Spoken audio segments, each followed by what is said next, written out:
இது 100. இதான் நான் சொன்னது. என்ன பாப்பா?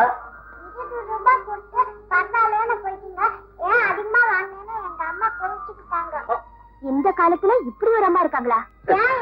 எங்க அம்மா இருக்கிறாங்களா? அந்த பணத்துலதான் உன்னை மருந்து வாங்கிக்க சொன்னேன்.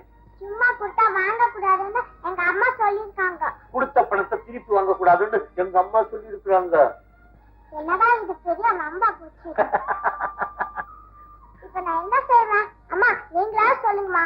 ஒண்ணு செய், பாக்கி பணத்துக்கு பொம்மையை கொண்டு வந்து கொடு. என்கிட்ட நிறைய பொம்மை இருக்கு. உங்களுக்கு என்ன பொம்மை வேணும்? எல்லா பொம்மையும் கொண்டு வா, நாங்க வாங்கிக்கிறோம். நிஜமா? நிஜமா. அப்போ எனக்கு நிறைய காசு போடும். நானும் புது கவுன் வாங்கிக்குவேன்.